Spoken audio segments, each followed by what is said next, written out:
Hello, everyone. I look tired as hell. Hold on. Bop, boop. Bop, boop. God. Now I gotta actually do some makeup because I put too much color corrector on. Ugh. My life. Things I have to do. No one has ever been more oppressed than me in this specific moment. Okay, I guess I'm just doing my makeup now. All right, fine. Hey. Oh, did all that just to hate my makeup, so that's awesome. Hi, it's Kendall here. If you're new around here, welcome. Not new around here, what is up, home scale biscuit? And I'm here to complain, baby. Because I am so tired of Nicholas GALITZINE making movies that sound absolutely terrible, and then you watch it and it's like, decent at worst. He struck out with Purple Hearts, and I thought I could depend on him for trash forevermore, and apparently that's not necessarily the case. It's like Russian roulette. You never know what he's gonna be in. So today I'm complaining about a movie that I thought was a surefire way to watch something completely asinine and stupid, Wattpadian, and then it actually ended up being not the best movie ever made by any means, but like kind of cute. And I'm upset about it. Admittedly, because I didn't feel like I wasted my time. Therefore, I did waste my time, but I am making a video on it, so. Anyway, today we're talking about the movie, The Idea of You. If I recall correctly, this is the third Amazon Prime movie that I have seen him in. Maybe he has some deal with them. I saw him in the very lackluster, like very whatever Cinderella thing with Camilla Cantaloupe. I saw him in Red, White, and Royal Blue, which I absolutely loved. It made me cry, but also was very hormonal, but it also made me cry. I saw him in Bottom, which is one of my favorite movies of last year. And today we're talking about him and Anne Hathaway in a movie called The Idea of You. The story of a 40-year-old single mother falling in love with a 24-year-old pop star in a boy band. Right? This was supposed to be a surefire thing. This was supposed to be like mom's Wattpad story, but it turns into the story about a woman who is older and gets disparaged for her age, especially because she's dating a pop star who is supposed to be the cream of the crop of attractiveness at this point. They're like, is he dating her because he has mommy issues? Is she Yoko Ono? Is she trying to break up the band? Did she groom him? It becomes this very like,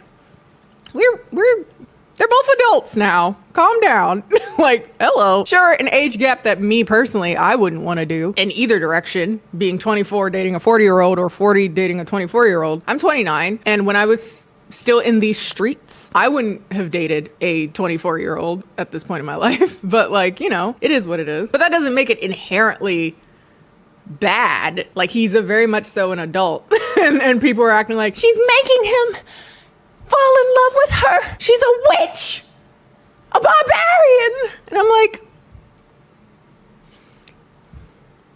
he's not a freshman in college. Like, he's been a pop star for half his life and he's in his mid-20s. Like, calm down. He's not a child. Stop infantilizing him. But yes, this movie is about all of those things, and it's a much more sophisticated and nuanced take on this story. I thought it was gonna be just something cheesy and Wattpadian, because if you hear that premise, how could it not be? But it isn't.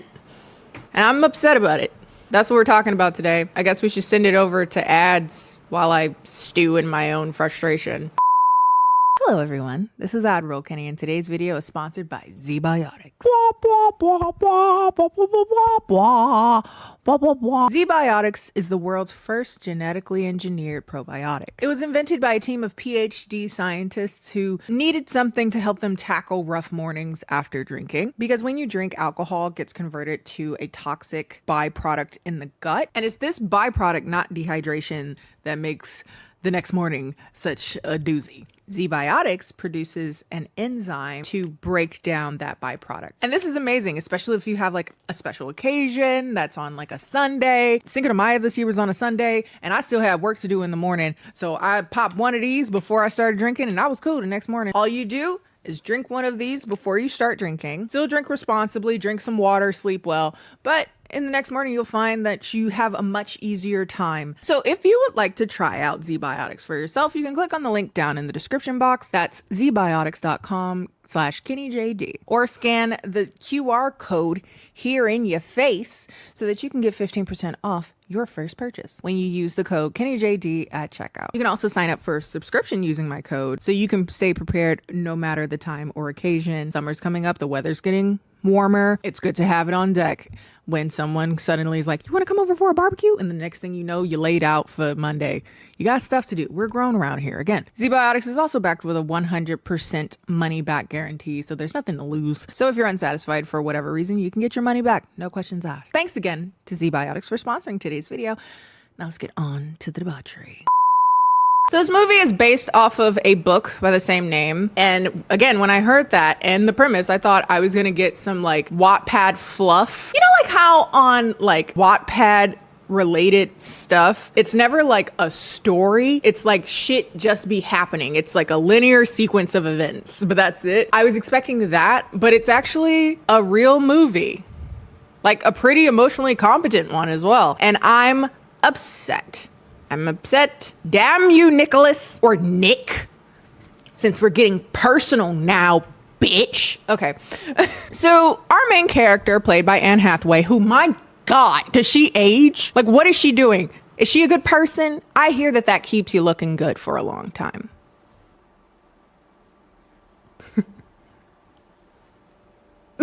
Gorgeous, glowing teeth, beautiful. Anyway, she plays a single mother that is about to turn 40. Her name is Solène.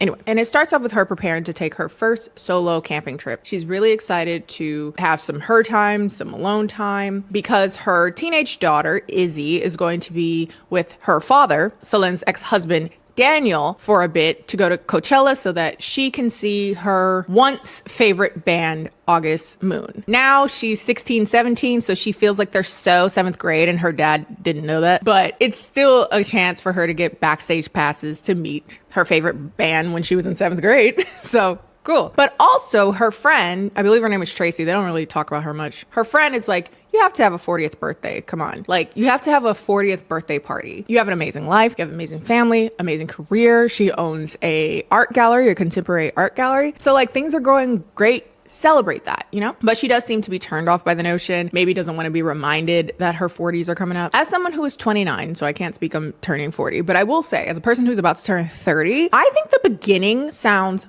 awesome. It sounds like the beginning of something, a new stage, a new chapter. And for me, that's exciting. I like the idea of that. If anything, the only birthday that legit bummed me out was 27, because it felt like the end of my 20s. And now that I'm about to begin the beginning of my 30s, I think it's but you know, not everybody feels the way I do. So Solène ends up driving her daughter to her ex-husband's house. And you can tell very quickly from the incredibly awkward interaction between Solène and Daniel, as well as Daniel's new wife, Ava, there was some drama there. I already knew from the jump. And it gets confirmed soon after when Solène is kind of like complaining to herself in the mirror, like, oh, you guys ruined my life, which I already got the vibe. She was the other woman. Ava was the other woman at one point. More on that later. But with that said, that doesn't stop Daniel from trying to do these kind of awkward pleasantries with Solène. He's like, come over, we'll play pickleball. Ava's a great cook. Let's all be one big weird and awkward family, as if you didn't cheat on me and leave me for another woman, a younger woman 3 years ago. Awesome. That's great. But Solène is like, yeah, no, I'm okay. I'm good. I'm gonna go camping by myself. So off she goes. She's ready to go on her solo trip. But before she can get out of the driveway, here comes Daniel, and he's like, hey, sorry, I can't take our daughter to Coachella because I suddenly have this big issue with my law firm. He's a lawyer, and they're doing a merger, and I have to rush down to Houston, Texas. So I can't do it. Can you take them? And though she's frustrated by the fact that she now has to forego the trip she was going to take for herself, she does end up taking her daughter and all her teen friends to Coachella, because there's just a history of her picking up the pieces when Daniel has to do something more important than spend time with his kid. And this is like a reoccurring thing with him. So she goes to Coachella and she's kind of like floating around. She ends up going to like the lounge for VIP fans of August Moon, where she meets another woman who's give or take probably in her 40s. And she's like, are you a moonhead? And she's like, no, I'm here with my daughter. And she was like, sure you are. Sure, your daughter. So which one is your favorite? Oh, sorry. Which one is your daughter's favorite?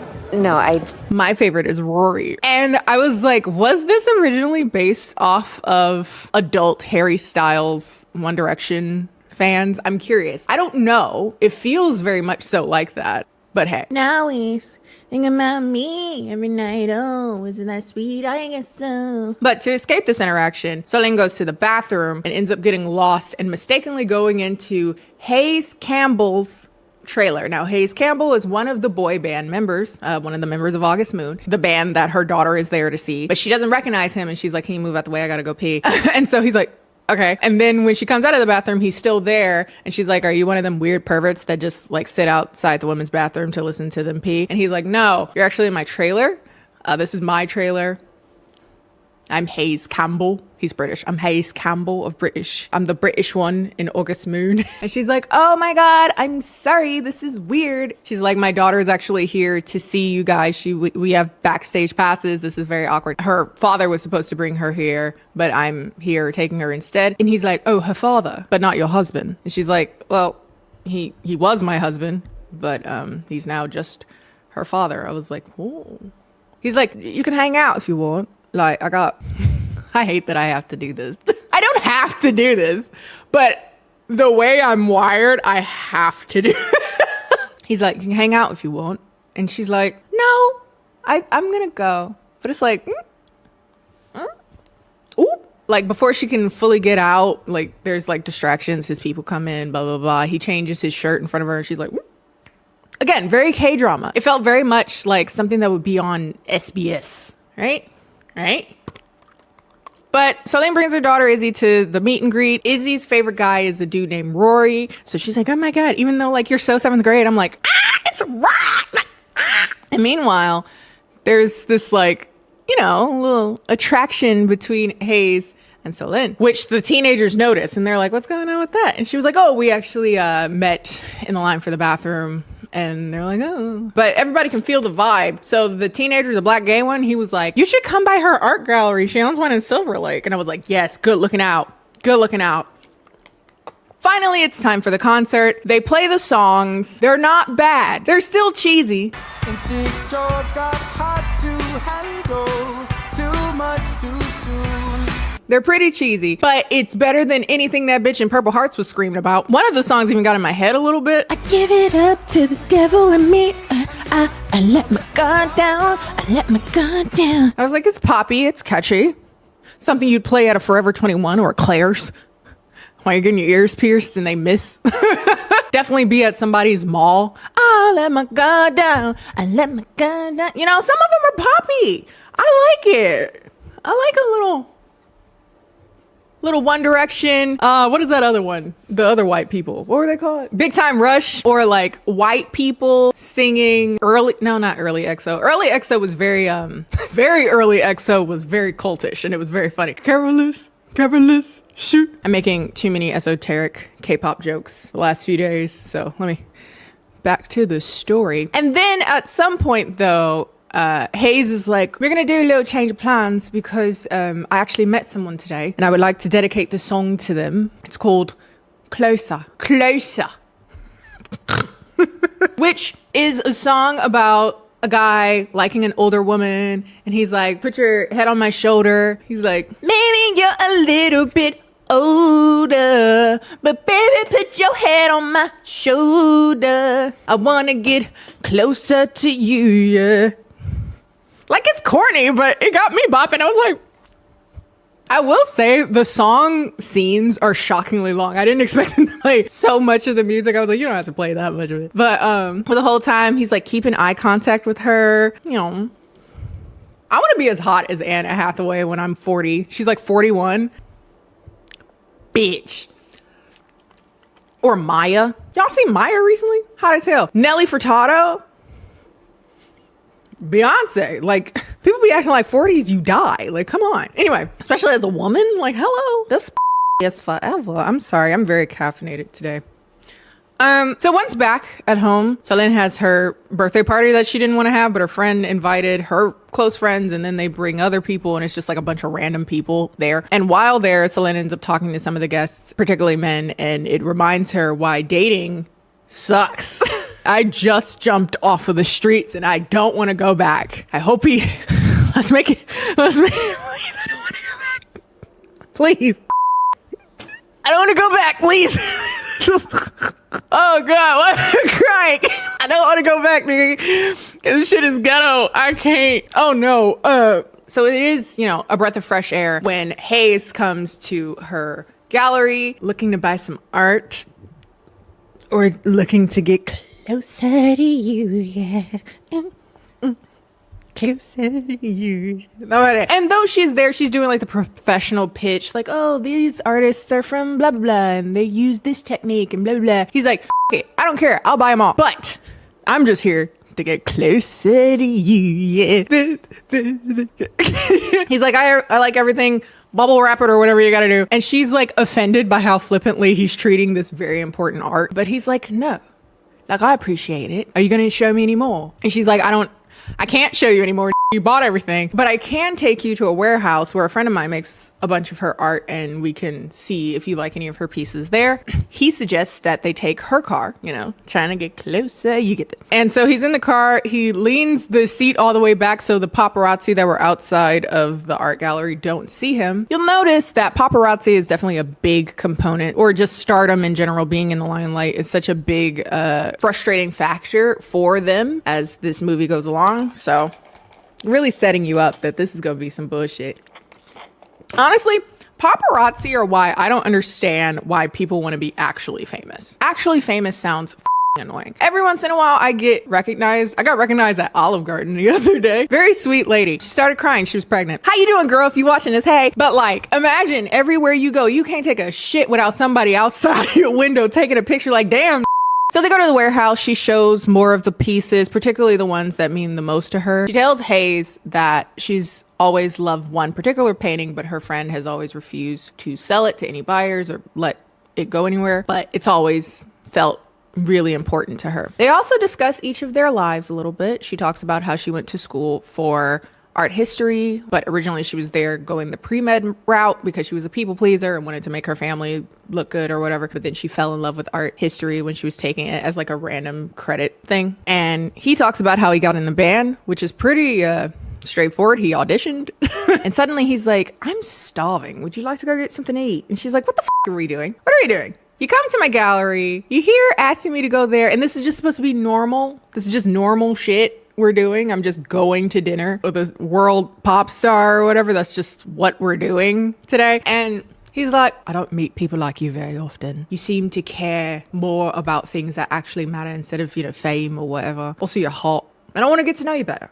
So she's like, okay, where should we go to eat? And he's like, we can go to my hotel. And she's like, no. Curves skillfully. But they see a car next to them with a bunch of adoring fans. And she's like, let's go to my house so that we're away from this. I'll make you a sandwich or whatever. So they get to her house. She realizes her fridge is broken, which seems to be a reoccurring thing. And they get closer by like smell checking the things in her refrigerator to see if they can still make a sandwich out of it. And this is when he asks about her daughter, their closeness. And she's like, she's my best friend. She's the most wonderful kid in the world. She asks about his family and he's like, I'm not particularly close to my parents. My dad, didn't care about me until he found out I was famous. So I guess he wanted to make up for the 16 years of lost time. And then my mom, she got remarried. He's fine. Whatever. And then he asked about her ex-husband and she's like, we're talking too much about like we're talking too much. And he's like, you know, what's the worst that can happen with opening up? She's like,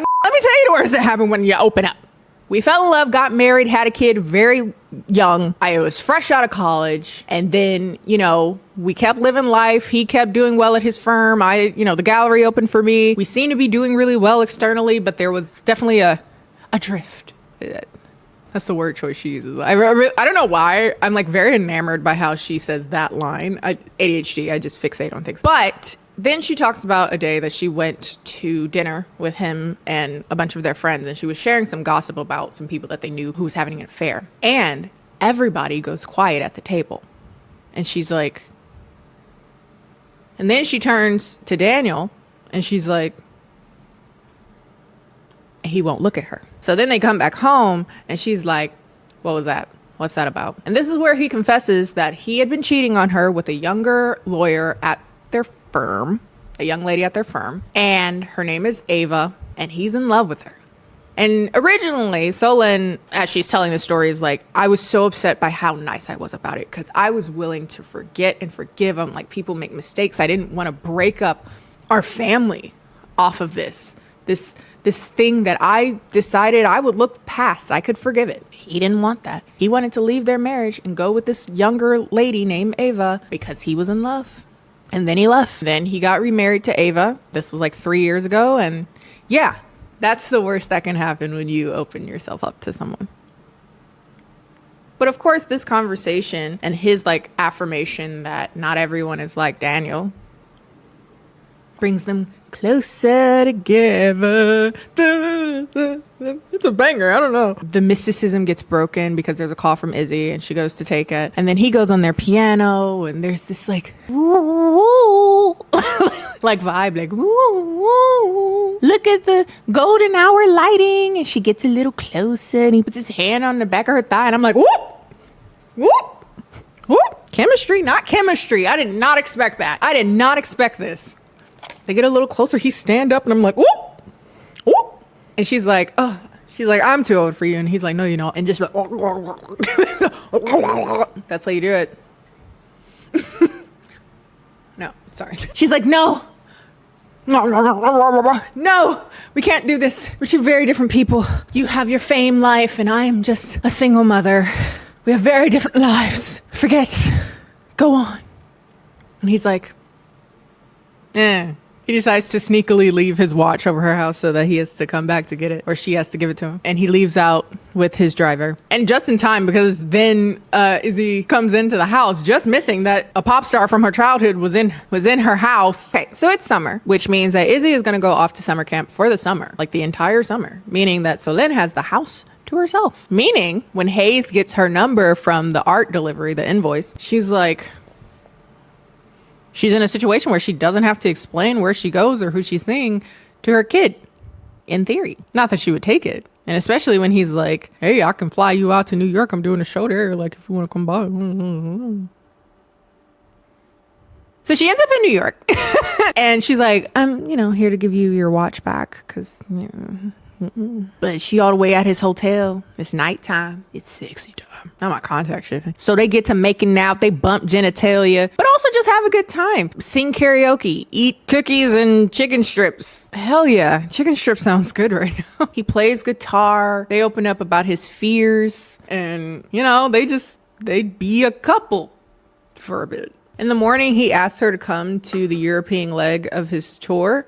And she's reluctant about it. She's like, but what about Izzy? What about the gallery? And he's like, Izzy's at summer camp. The gallery has no art in it. I bought it all. So what the f is there for you to do right now? I'm sure it takes time to make more art. And she's like, I'm concerned about what people will say. And he's like, I don't care what people say, which is cute, but it also shows that you have no idea what you're talking about because like she's going to get the brunt of it in your relationship. You're the 24-year-old world star, pop star. Of course, you don't care. What the f is going to happen to you? Not really anything. Who's going to get the brunt of this? She will, but whatever. And he was like, if worse comes to worse, we'll just say you're my very, very hot art consultant who's coming to Europe with me. So maybe in the galleries and stuff like that. Anyway, so they go on their tour again, singing English BTS music. Not bad. Again, I like it. And she's backstage and at the hotels and getting dressed by a stylist. And she's kind of like, avoiding the conversation of dating a pop star with her daughter whenever she can call, because she can only call certain days of the week while she's at camp. But one night they're in Paris at a cafe and Hayes leans in for a kiss. And she kind of chastises him for this because it's kind of reckless to be so openly affectionate in person. Little do they know, they're very right about that. He's like, it's Paris. Like, let's just live, But there are paparazzis in Paris.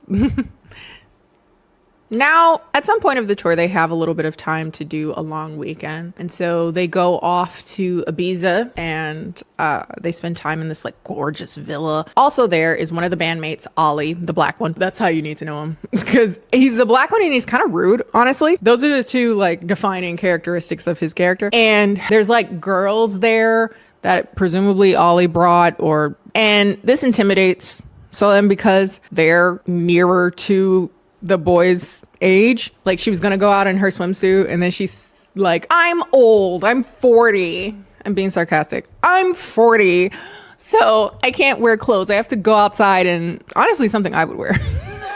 Like, I don't know. I just like things that are comfortable. Oh my God. She has a conversation with one of the girls, and her daughter comes up, and come to find out, one of them has a friend who went to the same school that her daughter is currently at and graduated 2 years ago. Might even know her.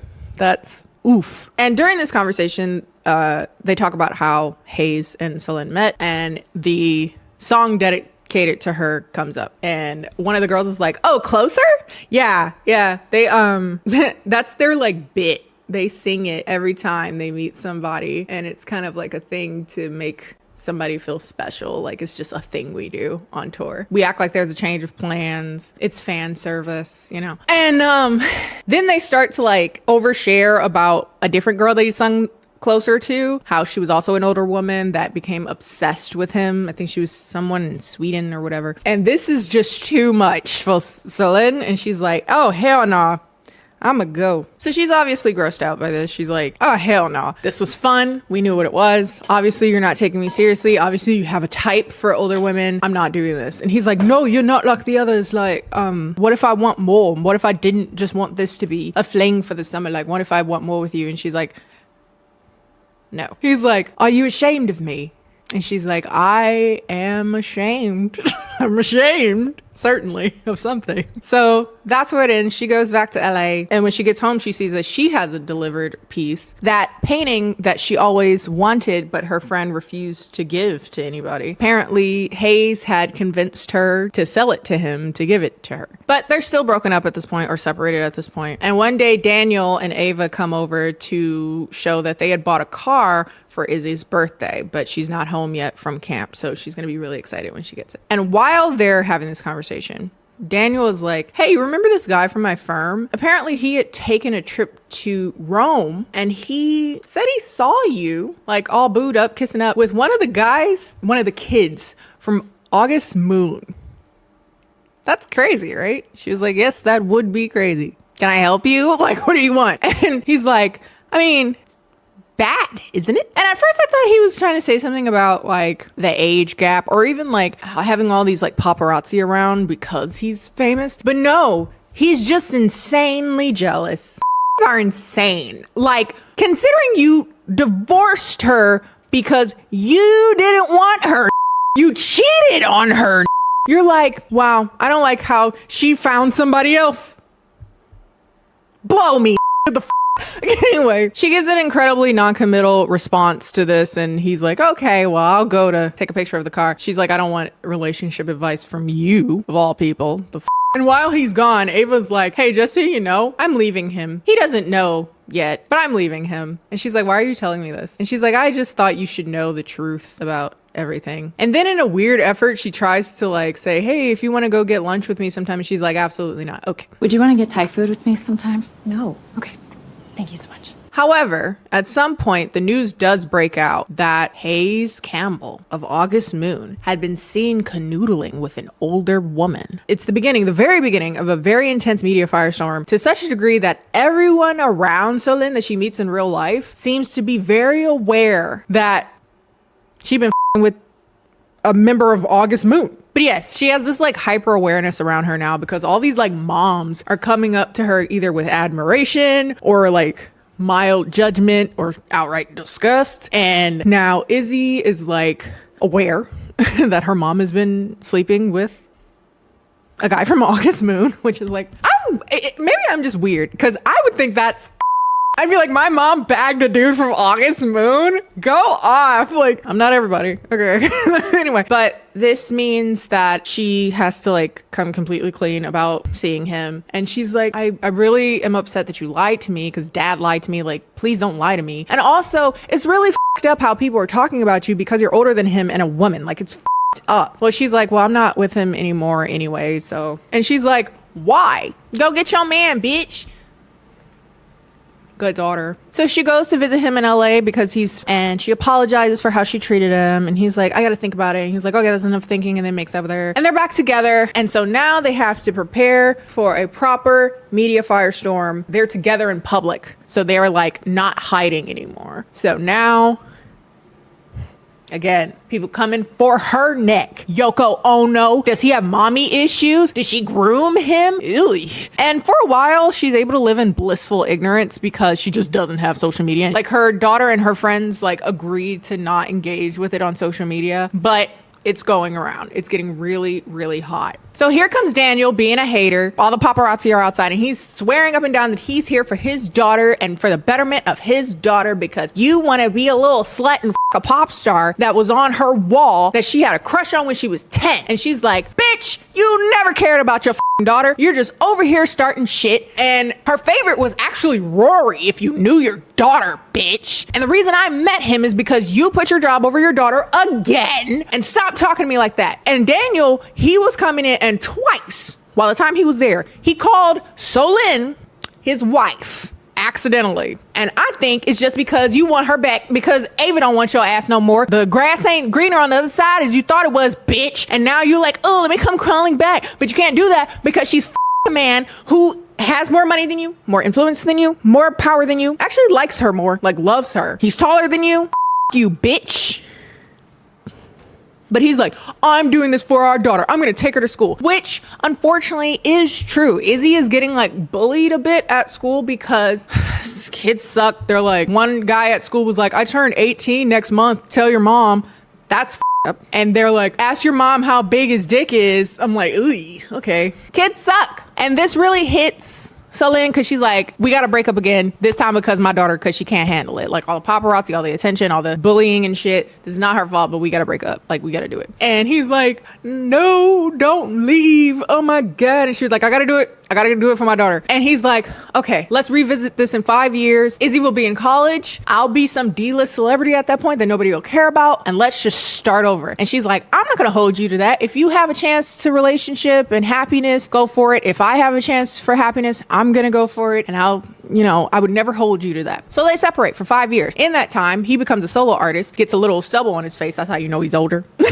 Groundbreaking work there. And he's playing on the BBC or something. And in an interview, he ends up being asked, like, what are you going to do during this like small break in your tour dates? And he's like, I'm going to go to LA because there's someone I want to see there. And so before you know it, he got his little stubble and he's in her gallery. That's the end of the movie. I'm not crying, you aren't. Yeah, it was cute. Like, it's not groundbreaking. They do have pretty good chemistry. I did not expect that. Again, this like age thing wasn't even it. I just don't think of Nick Galamalamala and Anne Hathaway as being a couple, but they worked really well. And it was just a cute movie. It's not groundbreaking in any way. Again, a lot less corny than I was expecting. The music, better than Purple Hearts. And would I watch it again? Probably not. But would I watch it once? Absolutely. So maybe you guys would want to check it out.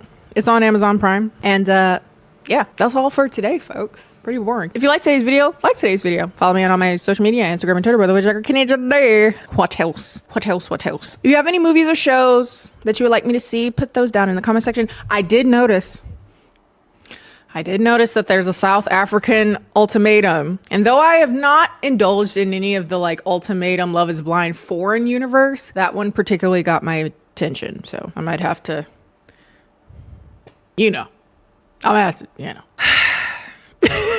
But yeah, and I will see you guys next time.